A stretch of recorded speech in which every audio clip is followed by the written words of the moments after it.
Hello అందరికీ, welcome to our channel అఖిల అనిల్. అందరికీ వరలక్ష్మి వ్రతం శుభాకాంక్షలు.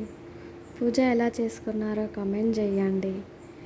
చాలామంది అయితే వరలక్ష్మి వ్రతం చాలా బాగా సెలబ్రేట్ చేసుకుంటారు కదా అండి. నాకు కూడా అలా చేసుకోవడం అంటే చాలా ఇష్టం. చూస్తేనే చాలా మంచి వైబ్స్, మంచి పాజిటివ్ ఎనర్జీ లాగా అనిపిస్తుంది కదా అసలు.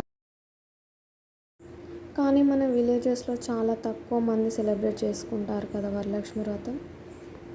అలా మా పూజ కంప్లీట్ అయ్యాక మా బావ దగ్గర ఆశీర్వాదం తీసుకున్నాను. ఆశీర్వాదం తీసుకున్నాక ఇక్కడ నేను మా డైసీ గానికి వాయనం ఇస్తున్నాను. వాడు చూడండి వాయనం ఇస్తుంటే ఎలా చేస్తుండో. చిట్టి మహాలక్ష్మి.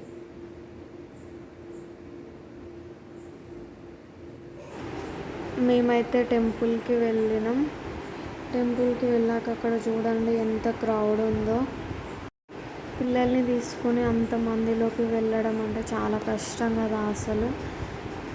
పాపం మా హస్బెండ్ అయితే ఇద్దరు పిల్లల్ని ఒక్కడే ఎత్తుకున్నాడు కొంచెం సేపు. అమ్మవారి దర్శనానికి అయితే వెళ్ళాము. చూడండి అక్కడ లైన్లో ఎంతమంది ఉన్నారో అసలు. కొంచెం కూడా ప్లేస్ లేదు అసలు. పక్కకి జరుగుదామన్నా కానీ, కొంచెం కాలు పక్కన పెడదామన్నా కానీ జరగడానికి వీలు లేదు అక్కడ. అయినా కూడా ఇద్దరు పిల్లలతో వెళ్ళామంటే అసలు చాలా గ్రేట్ మా పిల్లలు. అమ్మవార్ల దర్శనం అయితే కంప్లీట్ అయిపోయింది.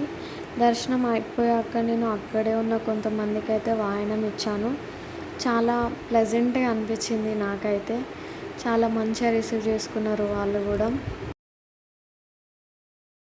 మళ్ళీ అక్కడి నుండి పక్కనే ఉన్న టెంపుల్స్లోకి కూడా వెళ్ళాము. అక్కడ నుండి రాగా కొన్ని షాప్స్ ఉండే, అక్కడ మా చిన్నోనికి అయితే ఒక బెలూన్ కొనిచ్చినాం. అంతే, ఇంకా ఇంటికి స్టార్ట్ అయినాం. వీడియో నచ్చితే లైక్ చేయండి, సబ్స్క్రైబ్ చేయండి.